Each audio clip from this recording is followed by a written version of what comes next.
el tema para que podamos terminar el día del examen.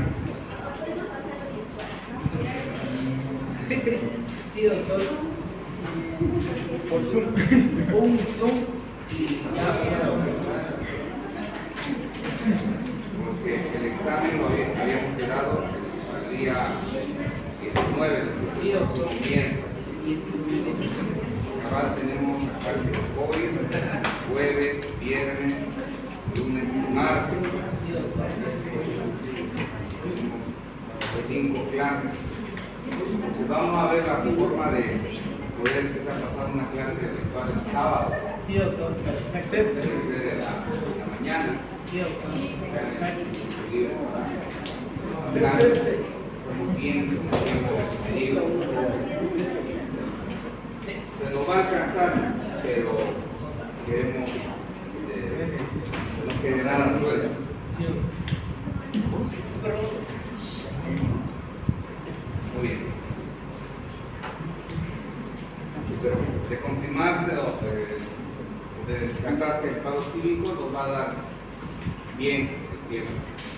Incluso el día del pago cívico podemos pasar, así no vamos el sábado más, tienen el tiempo de día sábado y domingo. Sí, doctor. El pago cívico podemos pasar de forma virtual en la noche, en la tarde de las 6 hasta las 8, 9.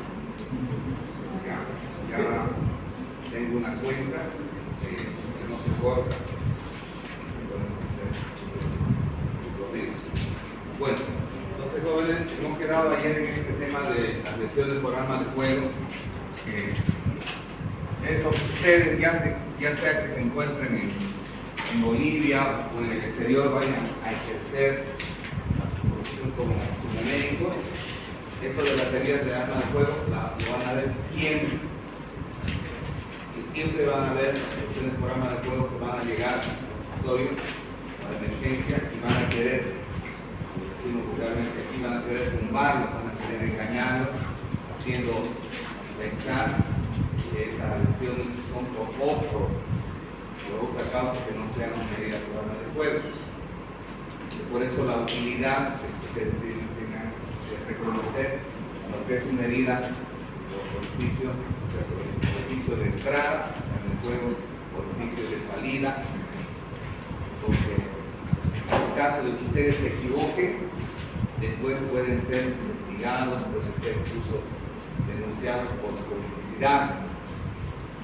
Por eso que siempre yo les decía que es tan importante que este tipo de clases las dé un médico legista, o sea, no es por echarme flores, no, pero el hecho de que todos estos problemas que el médico legal que yo les planteo, les pongo como ejemplo, yo los he vivido y he vivido como médicos por no tener ese conocimiento, ese delito que les falta para tener una formación completa, se equivocan y después son procesados.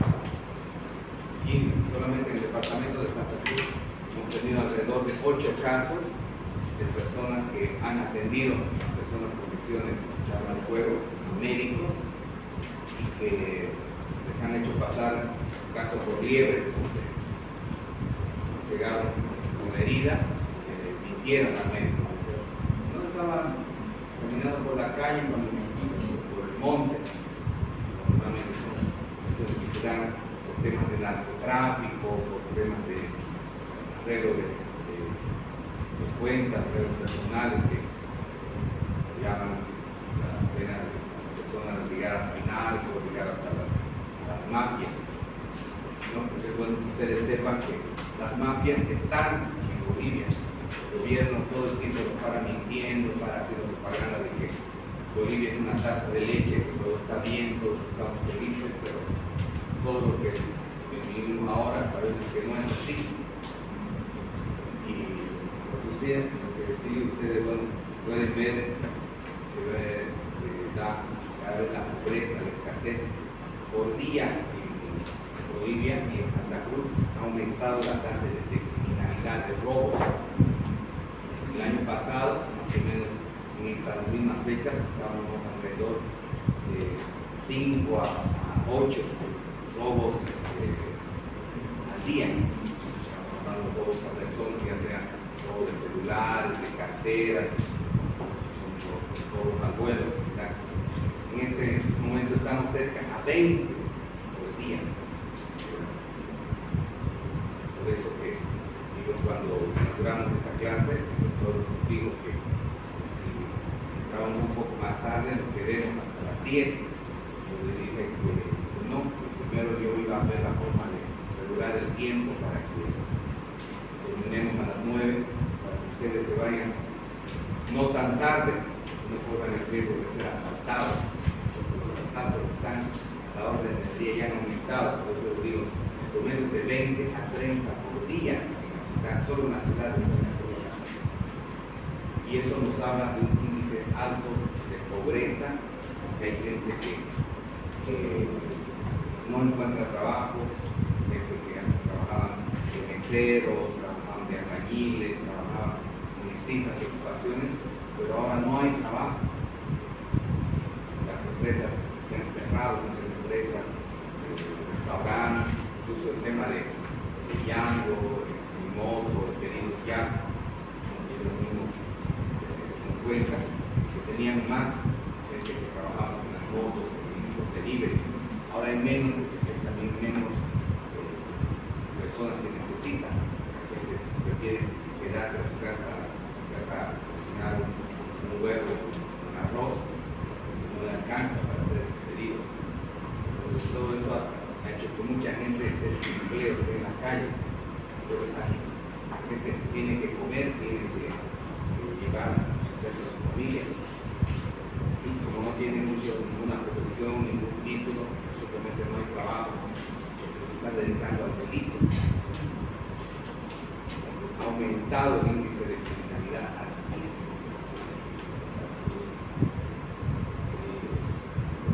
La recomendación es que vamos a llegar yo creo el momento que va a ser como Sao Paulo en Brasil. Ustedes 8 de la noche salen a la calle, en una ciudad de 25 millones de habitantes, no ven a nadie en la calle, silencio en la calle, porque la gente tiene miedo de salir, porque hay mucha delincuencia, mucha criminalidad. Y en Santa Cruz también es mejor no salir, es mejor quedarse en su casa, si no quiere festejar algo, que viene carnaval, que viene feriado, puede salir, hacer juntas, mejor salir a bolichear, como se dice, un boliche mejor que hacer cualquier cosa en su casa. Ejerce el taxi de confianza, porque simplemente les digo, las mafias están pululando. En este momento hay 3 mafias identificadas: el Comando Vermelho, de Sao Paulo, es una mafia internacional, el PCC, el primer comando de la capital, también de Brasil, y el Red de Aragua, que es venezolano, la mafia internacional venezolana. Ellos tienen ramificaciones por toda América hasta Estados Unidos. Y en Bolivia están un grupo de mafia. Se dedican a robo de partes de vehículos, extorsiones, secuestros, trata de personas, prostitución. Esos son los, y obviamente la droga.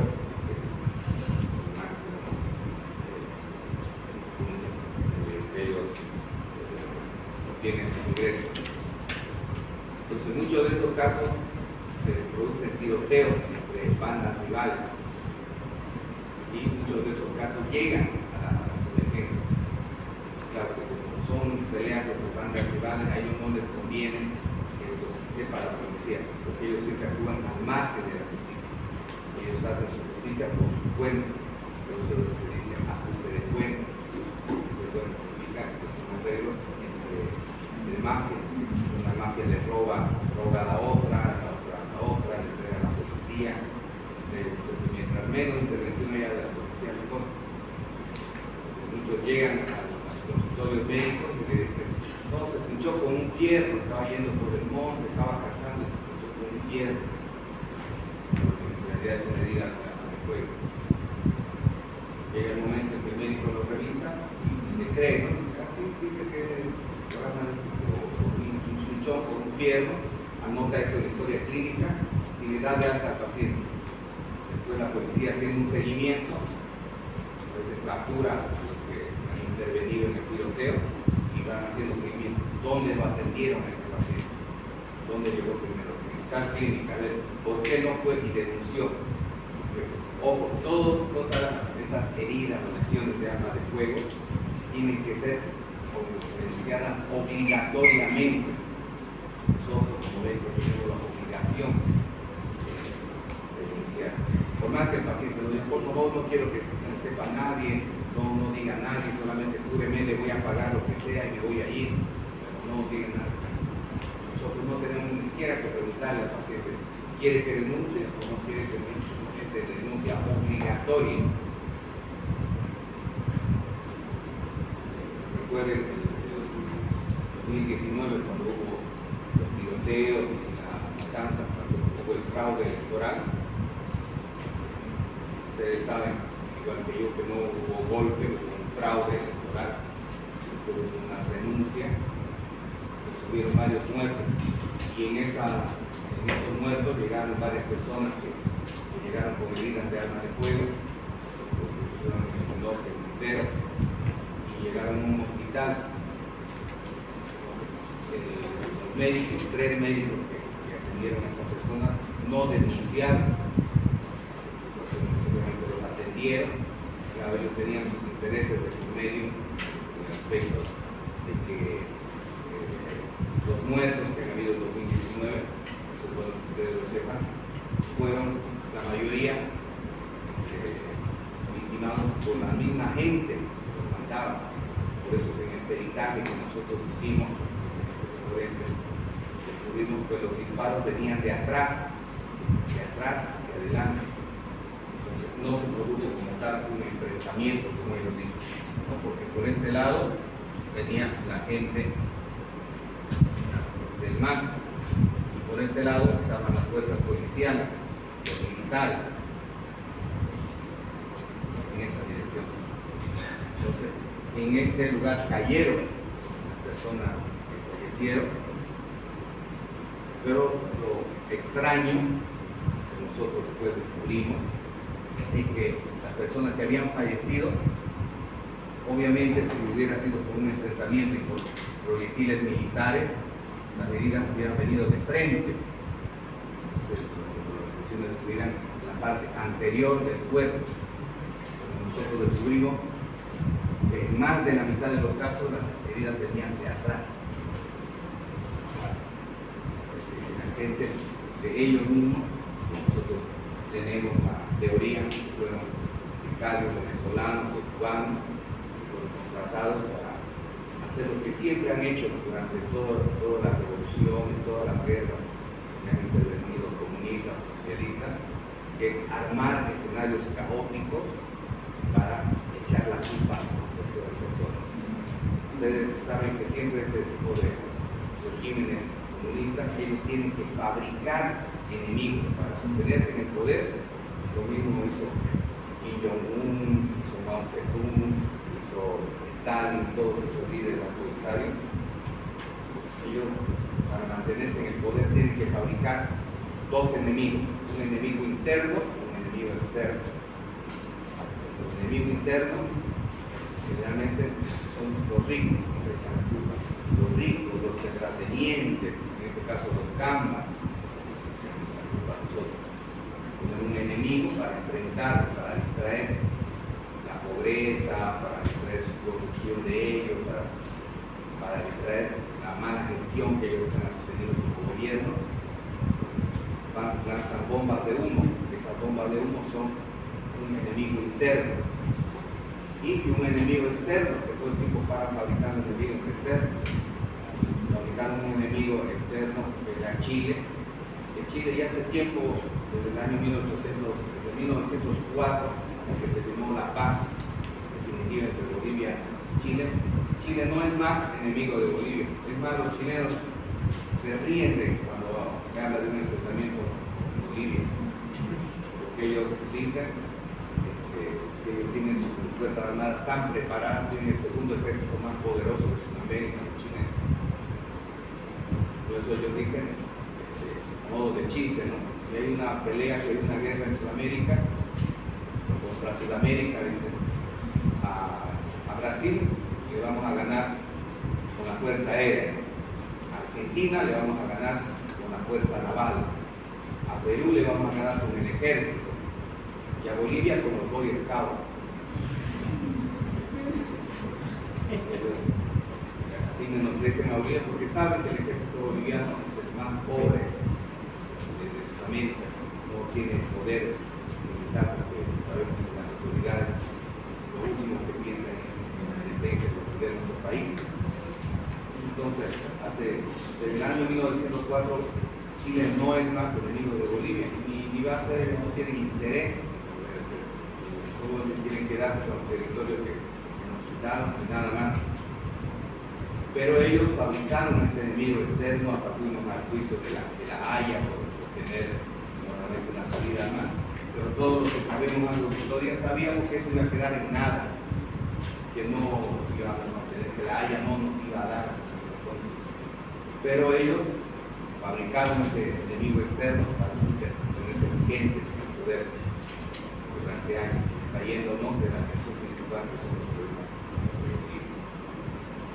Entonces, como les decía, en este caso ellos fabrican un enemigo interno, nos hacen pelear entre nosotros y después los muertos se los echan al gobierno de Yanine Áñez. Por eso en este momento Yanine Áñez y el gobernador Camacho están detenidos, a ellos les echan la culpa de estos muertos que ellos mismos provocaron. Fíjense cómo arman de forma tan astuta los casos, porque son casos armados. Nosotros, como forenses, lo he visto y lo hemos podido evidenciar. Nunca nos dieron una respuesta a eso. ¿Por qué los disparos venían de atrás? No venían de adelante.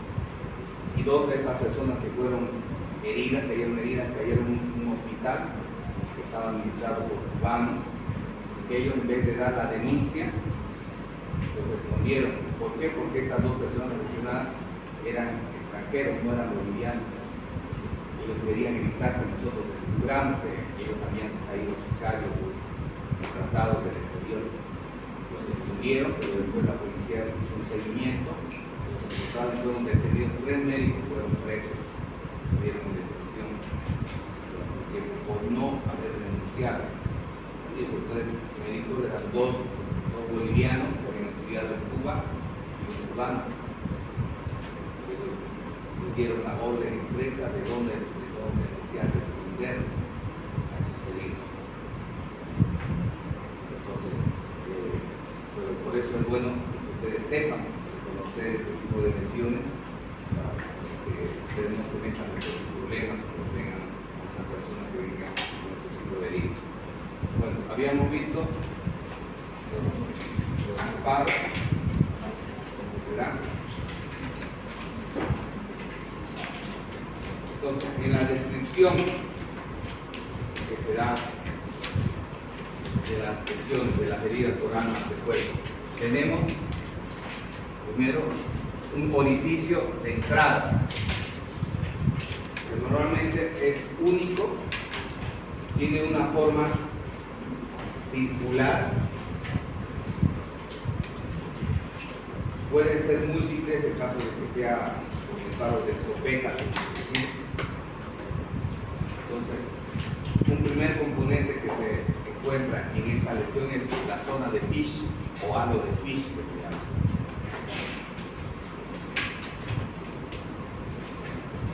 Entonces, en esta zona de Fish se describen 2 anillos completos o incompletos de adentro hacia afuera. Un anillo interno y un anillo externo.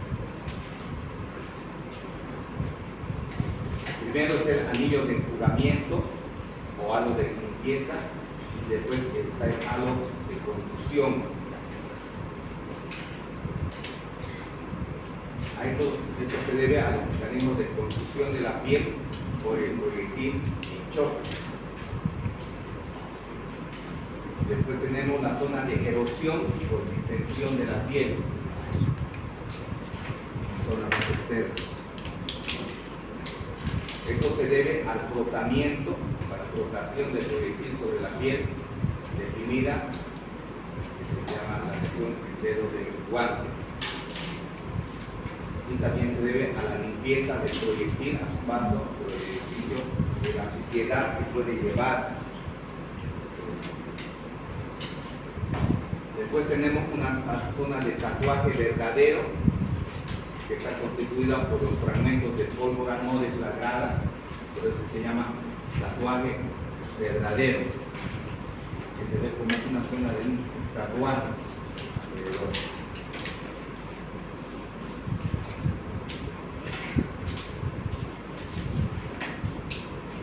Aquí también se da la zona de quemadura. En realidad la zona de tatuaje es la zona de quemadura causada por la llama.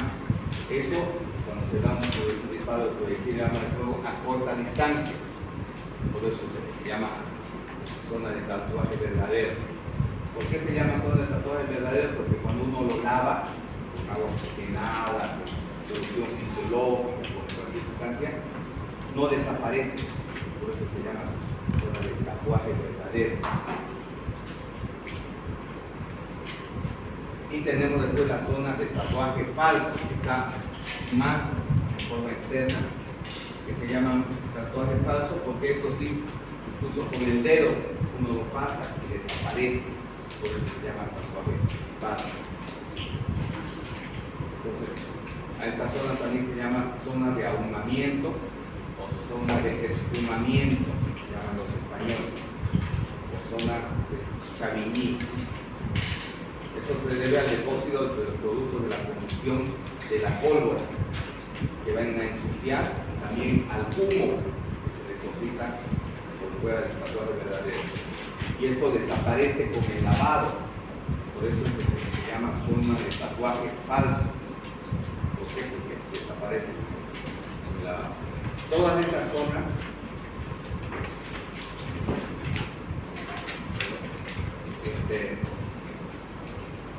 no necesariamente van a estar presentes en todas las heridas o proyectiles de fuego. Todo esto completo se va a dar en las heridas producidas por el disparo de arma de fuego a corta distancia. ¿Cuánto decimos a corta distancia? Entre 60 a 80 centímetros.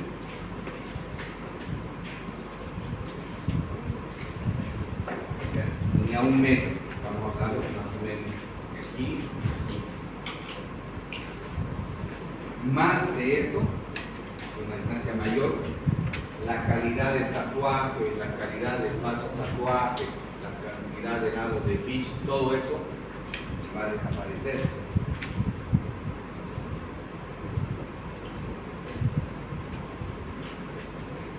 Entonces fíjense en la primera lesión, donde vemos un orificio de entrada de proyectil de arma de fuego a boca tocante, dicen los argentinos, también se llama a boca de carro,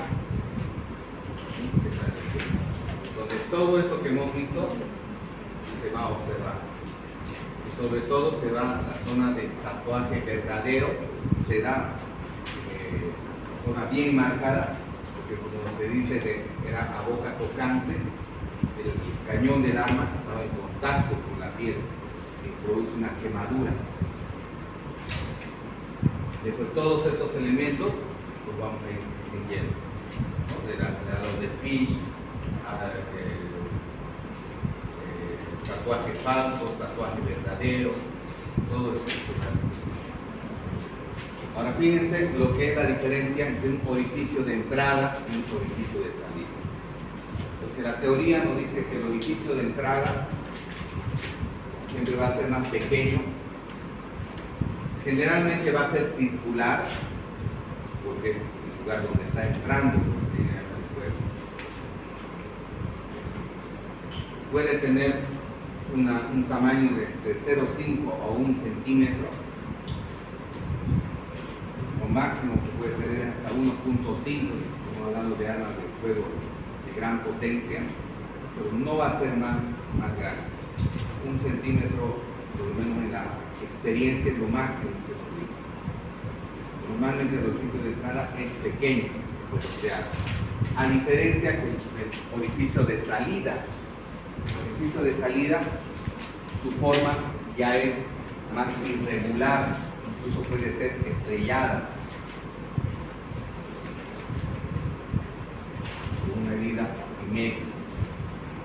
Porque como dice su nombre, es el orificio de salida. La piel explota, estalla al salir. Por lo tanto, va a tener una forma totalmente irregular. Puede ser estrellada, incluso puede tener colgajo, puede tener restos óseos, o sea, pedazos de hueso que sobresalgan de la herida. En el momento de salir, el proyectil puede arrastrar tejido humano, puede arrastrar tejido muscular, tejido óseo, ¿no? Por lo tanto, va a ser más grande. Puede llegar a medir hasta 3 a 4 centímetros. Se da una forma de estallido, entonces puede ser mucho más grande que el orificio de salida. Es por eso que nosotros, cuando vemos un orificio de entrada, tenemos que buscar el orificio de salida. No siempre lo vamos a encontrar, porque decíamos de que al estudiar las heridas de arma de fuego, decíamos que hay un orificio de entrada, hay un trayecto y hay un orificio de salida. El trayecto normalmente es un trayecto lineal. Normalmente debería ser así, pero hay situaciones en las que no va a ser así. Por decir, estamos en el tórax. El proyectil, si pasa entre costilla y costilla, va a traer seguir un trayecto lineal, atravesando el corazón, puede atravesar los pulmones, los lados, y pasar por un lado de la columna vertebral, que está en la parte posterior, y salir directamente. Ahí vamos a tener un trayecto lineal, recto. Pero ese es el menor tipo de casos que se pueden dar. Estamos hablando de tórax. Estamos hablando de tórax, normalmente va a rebotar en una costilla antes de entrar, y ese rebote va a hacer que cambie de dirección, ya sea hacia arriba o hacia abajo. O si choca con la costilla inferior, se va a proyectar hacia arriba. Si choca con la costilla superior, va a tomar una dirección hacia abajo. De esa forma, ahí cambia de dirección, ahí puede perforar la parte inferior del corazón, la parte superior del corazón, lóbulo superior del pulmón, lóbulo inferior del pulmón, y puede ser que ese choque que ha producido con las costillas o con el esternón le haga perder gran velocidad, y al perder gran velocidad no va a tener ya la fuerza para salir. Por lo tanto, el proyectil puede quedar incrustado en el hígado, puede quedar incrustado en el pulmón o en la columna vertebral. Pues en ese caso vamos a tener situaciones en las que vamos a ver una herida de entrada y ninguna herida de salida. Hay personas que hemos hecho los levantamientos de cadáveres donde vemos múltiples víctimas con heridas de alto poder, armas de fuego de largo alcance, donde vemos tres orificios de entrada y un orificio de salida. A veces solamente un proyectil salió y los dos quedaron adentro. ¿Y por qué para nosotros es importante eso? Porque tenemos que buscar esos proyectiles. Tenemos que entrar, cortar, ir buscando. Hoy en día, felizmente, con la aparición de los rayos X, aunque no siempre tenemos disponibilidad de rayos X, tenemos que ir buscando y cortando pedazos de tejido hasta obtener el lugar. Hemos tenido casos, jóvenes, por ejemplo, de que la herida de arma de fuego estaba en la cabeza, entonces por región frontal. Y hemos encontrado el proyectil en la región pélvica.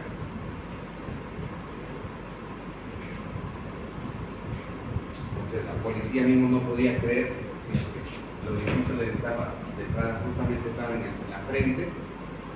Abrimos cabeza, buscamos toda la cabeza, sacamos la masa encefálica y no se veía orificio de salida.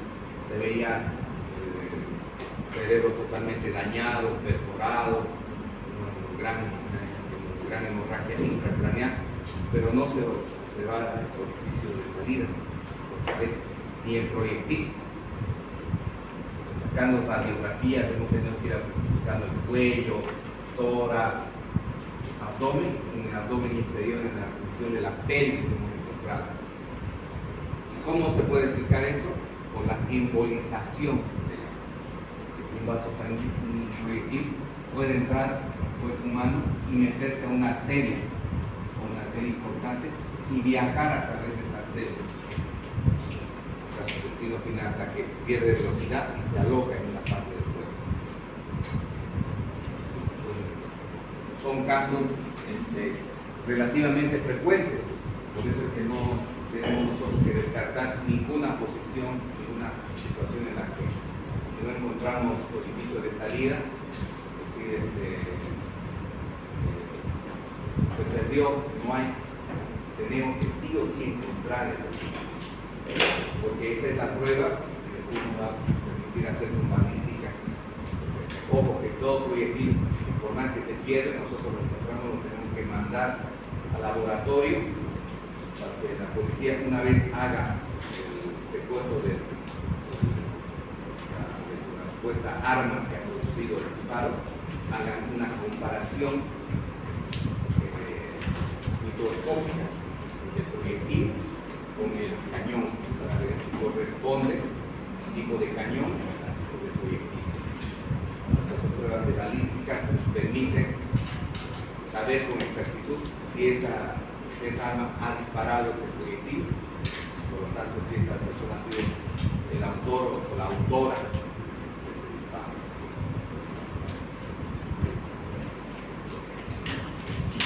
En esta forma esquemática vemos cómo es la diferencia de entrada medida por proyectil. El cuerpo, el orificio de entrada y el orificio de salida. Tienen ustedes la diferencia. En la parte superior vemos una herida de entrada de diferente diámetro y de diferente distancia también. Fíjense que este va a ser el proyectil, puede ser de una pistola 45 o de un fusil de asalto que en este momento usa la Fuerza Armada, el 5.56, que han hecho el servicio militar.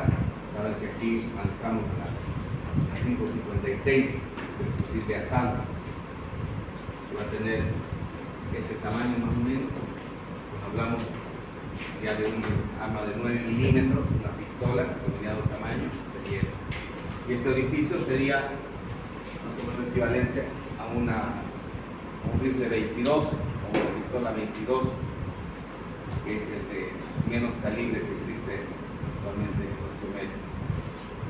Es importante que ustedes sepan, jóvenes, que las únicas armas de uso personal en Bolivia, según la última ley que cambió el gobierno, son las pistolas 22. O sea, ningún civil, según el gobierno, tiene derecho a portar un arma más calibre 22. Solo ellos tienen derecho a tener una bomba atómica, si quieren, pero el resto de nosotros solo podemos portar armas de calibre 22. Es por eso que cualquier persona que en su casa tenga una revólver 45 o un revólver 38, que son calibres mayores, ya estaría cometiendo un delito, que es portación ilegal de armas. Eso quiere decir que se tendría que deshacer de esas armas, porque si la policía o alguien lo denuncia, entra a su casa, encuentran el arma, se lo llevan detenido inmediatamente. Porque solamente uno puede portar calibre 22, el único de uso civil. Y eso que para para portar este tipo de armas hay que sacar un permiso especial. Tiene que ir a hacerse un examen médico, tiene que hacerse un examen psicológico, y eso llevarlo a la policía, hacer todo el trámite, llevar el arma a la policía para que lo registre. Los autos tienen un número de registro, tiene cada arma. Tiene que mostrar la factura de dónde han comprado el arma para saber que no es un arma robada o que ha pertenecido a algún delincuente. Y recién no sé cuánto tiene que pagar aparte por la licencia, porque dan una licencia de portar armas, y recién puede tenerla en su poder. Y supuestamente puede ser la contradicción, no puede llevarla consigo, tiene que tenerla en su casa. Igual si la lleva en su bolsillo en la calle, encuentra por ahí, igual lo arrestan por más que tenga licencia. Por último, no a cualquier persona le dan la licencia. Uno tiene que demostrar que ha sido amenazado de muerte por alguien, que alguien lo está persiguiendo. Si simplemente dice, no, solo quiero defenderme, quiero, o si se entra un ladrón a mi casa, saber cómo defenderme, no le dan. Tiene que haber una causa justificada. Pero en realidad sabemos que estos son normas políticas que crea el gobierno para dejar desarmada a la población y ellos estar armados a todos los tiempos. Porque nosotros los que somos de Santa Cruz sabemos que la mayor parte de nuestros familiares, nuestros abuelos, nuestros padres, tenían un arma de fuego para cazar, porque es una región de Santa Cruz donde siempre han habido muchos animales de caza, la cacería siempre es una actividad muy extendida, por lo tanto, en cada casa por lo menos, antes siempre había un arma de fuego, y no era una 22, porque sabemos que la 22 incluso ni para la caza sirve. A un anta de él con una 22 no le hace ni cosquillas. Cuando una persona es enfueruda, le dice cuero de anta, le dice. Así es el cuero del anta. Rebota la bala, 22. Tiene que usar un calibre mayor. Pero bueno, eso es para su conocimiento de ustedes, que solamente una persona puede portar calibre 22. Que sería esto, más chiquitito. Pero esto también, los oficios de entrada, fíjense ustedes, la diferencia no solamente tiene que ver con el calibre, sino también con la distancia. En este caso se trataría de un disparo a corta distancia, de 60 a 80 centímetros. En este caso, la distancia ya de 80 centímetros a 5 metros, y aquí estamos hablando de un disparo a más de 5 metros. Y mientras más lejos sea el disparo, la calidad de tatuaje, la calidad de ángulo de ficha, va a desaparecer. Y desde que el orificio de salida, fíjense su forma irregular, puede ser lineal, que parece una cortadura,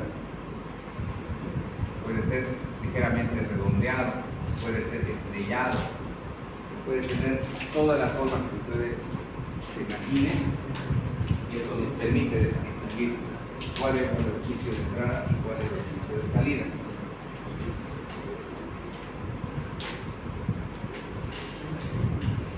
Ahora, el orificio de salida puede cambiar de forma dependiendo de cómo se produce y en qué plano se produce el disparo. Si el disparo directamente es de forma perpendicular con un ángulo de 45 grados, entonces el orificio va a ser totalmente circular, va a ser redondeado. Pero si entra en esta posición con un ángulo más agudo, la medida va a ser ligeramente elíptica, no directamente redondeada, sino elíptica, por el plano en el que está ingresando. Y aquí vamos a ver todo lo que habíamos dicho en el orificio de entrada, que va a tener un anillo de jugamiento, anillo de contusión, cintilla de contusión, cintilla erosiva, también se llama, halo de Fish y tatuaje.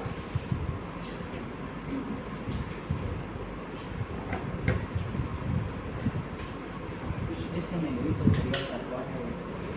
Sí, el tatuaje. Eso. Sí. ¿Cuál es el halo de que uno me confundo con el halo del oficio de tatuaje? Aquí lo vamos a explicar mejor. El orificio dental. Fíjense ustedes que primero viene el orificio propiamente dicho, que se está en color rojo. Después está el anillo de jugamiento, que se llama, ¿no? Que está directamente por fuera.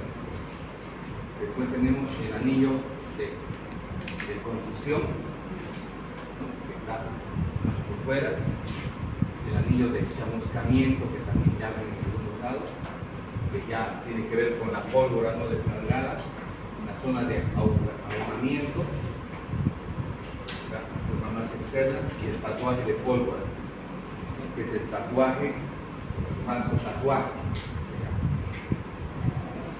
Todo esto significa el halo de Fish, tiene ese nombre. En realidad, todo eso se conoce como halo de Fish.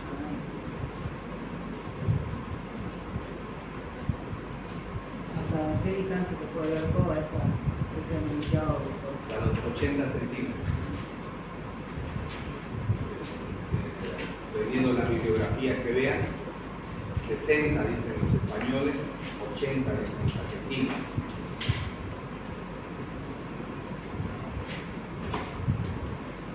Nosotros estamos tratando de crear una nueva escuela de medicina forense con nuestras propias normas, con nuestros propios valores que nosotros manejamos. Estamos preparando un libro al respecto para los colegas más.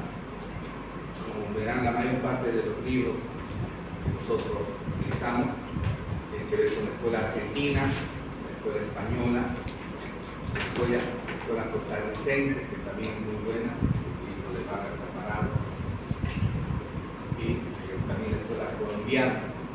Ahora, normalmente cuando hablamos de lesiones en medicina legal, las escuelas que más han avanzado lamentablemente son los países que más muertos han tenido y más guerras han tenido. Por ejemplo, Colombia, hace más de 60 años vive una guerra civil que no acaba. En Colombia es normal, ustedes van, seguramente en un momento van a ir, los congresos internacionales siempre lo invitan. Es normal que en un día normal aparezcan 3 muertos, 4 muertos, como consecuencia de los enfrentamientos de la guerrilla en Colombia. Y la mayoría son por los orificios de proyectil de arma de fuego. Entonces aquí vemos otra diferencia. Vemos que el orificio de entrada va a ser redondeado y va a presentar todo lo que habíamos visto, el anillo de empujamiento, el anillo de construcción, tatuaje y falso tatuaje. El tatuaje, que les había dicho que es producido por la quemadura del proyectil caliente. El proyectil sale como producto de una explosión de la pólvora. Por lo tanto, va a salir caliente y va a producir una quemadura. Ese es el tatuaje verdadero. La zona de ahumamiento, la zona de falso tatuaje, que como dice su nombre será por el humo que se puede producir. Obviamente eso ya no se va a ver a una distancia de 20, 30 metros, no se va a ver apenas a 30 metros, a 50 metros, a 100 metros, lo único que se va a ver el anillo de enfocamiento y el halo de construcción. Posiblemente ya no lleguemos a ver tatuaje, ya no lleguemos a ver enfocamiento. El orificio de salida es más grande, más irregular, y esto que es importante, tiene bordes invertidos. Los bordes están hacia afuera, pero también bordes desplegados. Y obviamente no va a tener ninguna de estos signos. Anillo de jugamiento, de construcción, tatuaje, falso tatuaje, no va a haber nada de eso. Va a ser como una herida contusa. Y ojo, justo estos orificios de salida son los que nos hacen confundir. Pensamos que puede parecer una herida contusa o un arma blanca, por un fierro, por cualquier otro elemento. Pueden confundir y nos puede llevar al error.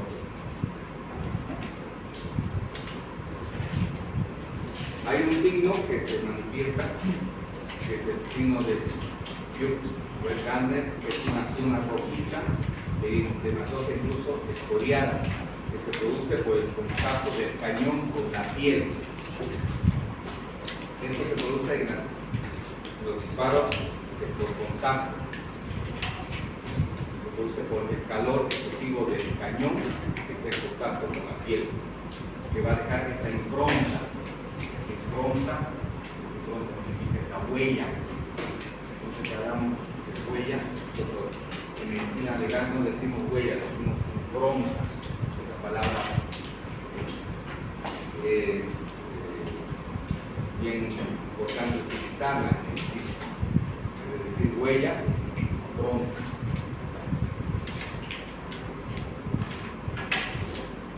Entonces, solamente este signo de Buch-Gardner se va a ver en los disparos de contacto, de contacto con la piel. Esto más que todo vamos a ver en los casos de suicidio. Cuando una persona quiere quitarse la vida, se pone el disparo con la pistola en la sien, nunca se la va a poner así, siempre para que no haya para asegurarse de la muerte, para no vaya a otro lado, va a poner en contacto con la piel. Por eso, casi el 90% de los casos de suicidio que nosotros hemos visto por cualquier arma de fuego, hemos visto este signo de Buch-Gardner.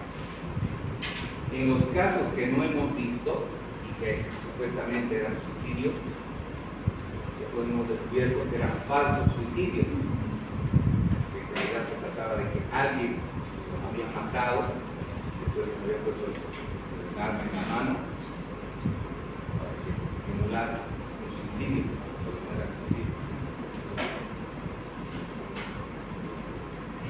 Una vez que el proyectil ingresa en la cabeza, puede tomar los trayectos o las trayectorias más caprichosas que ustedes pueden imaginar.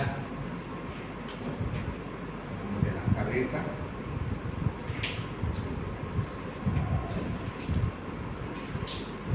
puede entrar por el área frontal, chocar contra el esfenoides y ahí cambiar de dirección arriba, abajo, puede fracturar, puede quedarse ahí, o una vez que han fracturado puede salir en otra dirección. El caso más extraño que nosotros hemos podido ver ha sido de un ciudadano, un súbdito chino que tenía problemas psiquiátricos, que se disparó un disparo en la cabeza y sobrevivió, y hasta ahora está vivo. Pero fue un caso más extraño que nosotros vimos, que se dispara en la región de la sien. Entonces, cuando nos traen vivo a emergencia, pero ¿cómo puede estar vivo simplemente hacer disparar en la cabeza? Estaba vivo y estaba despierto y se moría, pero estaba como atontado, no hablaba español, ¿no? Era un chino, esto que traen los chinos para poner el restaurante de pollo, que traen directamente de la China, del campo, por eso no hablan una palabra de español. Los traen, les ponen un restaurante de pollo chino y les sirve como agente para la infiltración del gobierno chino en los países. Es la forma fácil que utiliza China para quitar más gente en todos los países donde tiene interés. Pero donde vean un restaurante chino, sabemos que siempre el gobierno está por atrás del gobierno chino. Entonces este señor no sabía una palabra de español, se sentía deprimido, lo habían sacado a la fuerza de su casa, de la región de China donde estaba en un país extraño. Entonces se deprimió cuando tuvo el acceso a un arma de fuego se disparó, pero con la situación de que pudimos ver este signo de dióxido de carne, pero él en vez de poner el disparo así, lo puso así. Entonces, ¿qué pasó? El proyectil entró al cuero cabelludo y dio una vuelta. Y cuando sacamos la radiografía, el proyectil estaba aquí. Estaba a flor de piel. Hicimos un cortecito y lo trajimos. Ese fue uno de los tipos más suertudos del mundo, ¿no? Dispararse en la cabeza y no morir. Pero fíjense ustedes cómo el ángulo del disparo puede hacer que cambie el daño que se quiera producir al cuerpo. En la cabeza había una fractura aquí en la región temporal, pero una fractura estable, no una fractura con hundimiento, con un descascaramiento. Y de ahí yo todo el cuerpo. Y había una hemorragia, que era una hemorragia grande, el cuero cabelludo, después se armó un cefalopatoma grande. Tuvimos que drenar, dejar los drenes por todo lado, para que no se acumule la sangre ahí. Entonces, eso nos da una idea de cómo el ángulo del proyectil puede influir mucho, que no necesariamente un disparo a corta distancia puede ser mortal. Porque yo les hago esta pregunta. ¿Ustedes piensan de que un disparo a 20 metros es más letal que un disparo a 80 centímetros? ¿Cuál será más letal?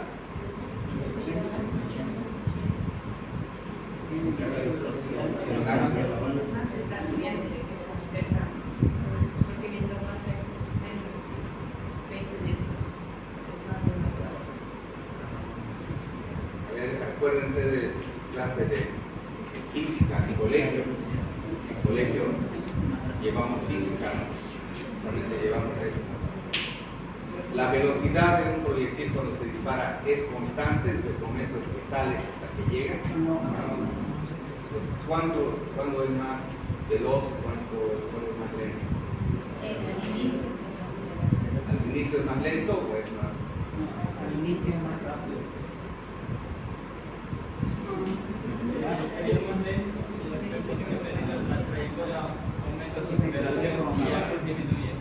Exactamente. Tiene una velocidad inicial que normalmente va a ser una velocidad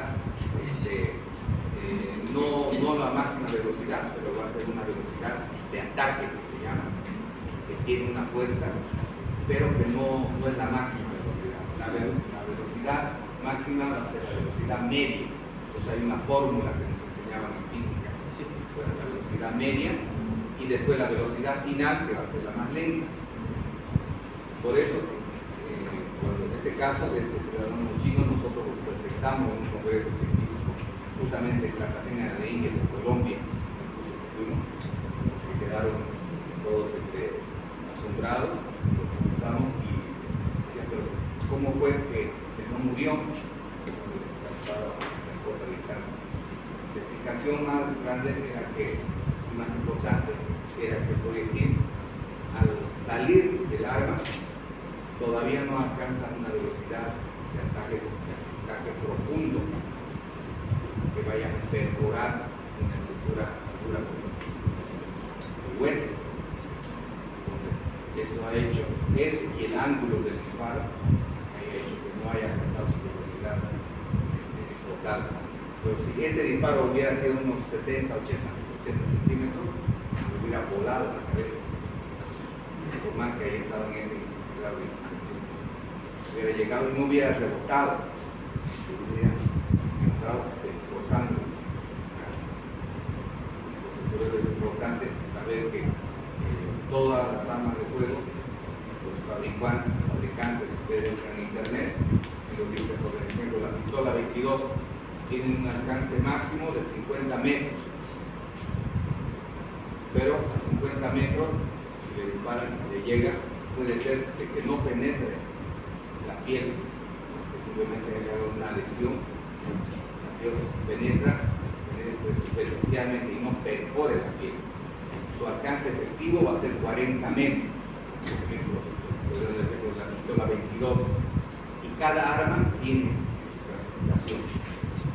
Por eso se define entre las armas de guerra y las armas civiles. Las armas de guerra normalmente tienen un alcance de hasta 200 metros de distancia. El fusil de asalto, un AK-47, que es el fusil más vendido del mundo, que es el Kalashnikov, el fusil de origen ruso. Se tiene alcance de 200 metros, pero su velocidad efectiva de penetración es 100 metros. Después de los 100 metros ya va disminuyendo su poder. Y más de los 200 metros puede llegar incluso hasta los 300 metros, 300 o 400 metros, pero seguro que al llegar no va a producir ya la muerte. Puede ser que ni siquiera llegue a entrar bien. Y basándonos en esa teoría también, yo les pregunto, ¿qué sucede cuando disparamos al aire? Mucha gente dispara al aire, ¿no? La bala se queda en las nubes, ¿qué es lo que pasa? Todo lo que sube tiene que bajar. Claro. Y viene con fuerza, ¿ya? Pero pierde velocidad, ¿no? Sí. Al subir y luego al bajar. Aumenta. Y se han dado casos muy raros de personas que hayan fallecido. Han habido casos, pero casos muy raros de personas que hayan fallecido después de un disparo que haya subido y haya bajado. Hay personas que caen heridas, pero son heridas leves, superficiales, no llegan a penetrar. En el plano óseo, vamos a ver que estas heridas van a tener un orificio de entrada más o menos circular, que va a tener casi el mismo diámetro que la herida en la piel. Van a también tener la lesión en la cava interna.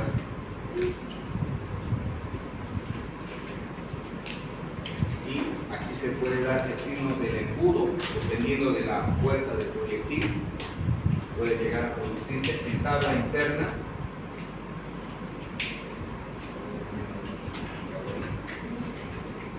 Tabla interna puede verse aquí, de este tamaño, y en tabla externa más grande. Por eso se llama el signo del embudo. Se va abriendo por la fuerza cinética del proyectil.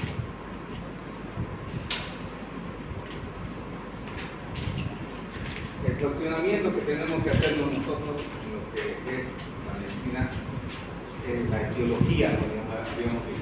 ¿Cuál es la etiología? Puede ser homicidio, homicidio, accidente.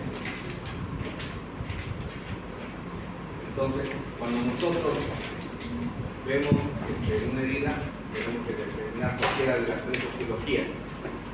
En orden de casuística, tenemos en nuestro medio las heridas por arma de fuego más frecuentes se dan por homicidio. Una persona quiere quitar la vida a otra persona, ya sea en estos enfrentamientos entre los traficantes, entre las mafias que hay. La etiología tiene personalidad que es homicida. Estamos hablando de más del 50%.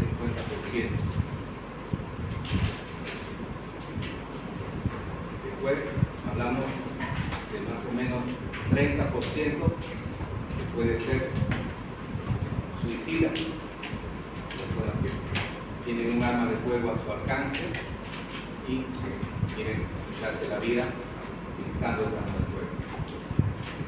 Y entre 10 y 20% son lesiones accidentales, son personas que por descuido dejan una bala en la recámara,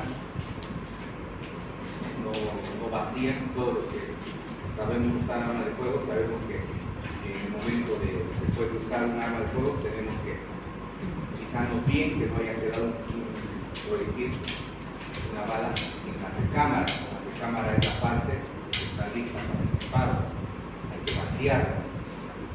¿Por qué? Porque esa arma cargada, cualquier persona, un niño, una mujer, la persona de limpieza que ve un arma de fuego, en el momento de ordenar las cosas, la puede agarrar el arma, simplemente sin hacer mucho esfuerzo. Los gatillos no están destinados están a prueba de niños, prueba de personas de manos débiles. Cualquier persona puede activar el gatillo. Por eso es que las especificaciones dicen que hay que vaciar la recámara. Incluso una caída del arma puede activar el gatillo, el mecanismo percutor. Sin que se haya presionado el gatillo, puede salir el disparo. Y en esos casos se dan las lesiones por disparo de forma accidental. Y eso es lo que siempre planteamos. Las consideraciones médico-legales de suicidio, homicidio o accidente. Ustedes, jóvenes, una vez que se gradúen, sean médicos, cualquier herida, programa de fuego, siempre tienen que plantearse estas preguntas. Si la persona que está usando el arma de fuego tenía una intencionalidad suicida, homicida o que un accidente. Porque hay muchos casos muy tristes, nosotros hemos visto, por ejemplo, de los cazadores. Estaban siguiendo un venadito, un cazador de Río Grande, y lo habían perseguido toda la noche. No podían empezar, se paraban y no llegaban. Alguien tuvo la idea, dividámonos, vos andás por este lado y vos andás por este otro lado. Y vamos siguiéndolo. Se dieron una vuelta, uno de ellos vio que algo se movía y pensaba que era el venadito, le disparó y era su amigo. Y lo mató a su amigo. Fue un homicidio involuntario, pero igual fue a la cárcel. Con la pena de haberlo matado a su amigo, le quitó la vida. Son disparos accidentales, es un accidente. Si bien él quería disparar, quería matar a alguien, pero era un animalito, no a su amigo. Se llama homicidio por accidente, pero homicidio culposo. Igual tiene la pena de cárcel, no tiene la misma pena de cárcel que un homicidio, propiamente dicho, o un asesinato, pero igual en cárcel. Bueno, joven, entonces hasta aquí vamos a ver el tema de homicidio, solamente ya para mañana estar el tema de quemadura. Es bueno que ya vayan viendo quemadura, porque mañana vamos a ver quemadura, quemado. Vamos a ver las asfixias y nos quedaría de tanatología. Y esto nos da tiempo para terminar. Belleza,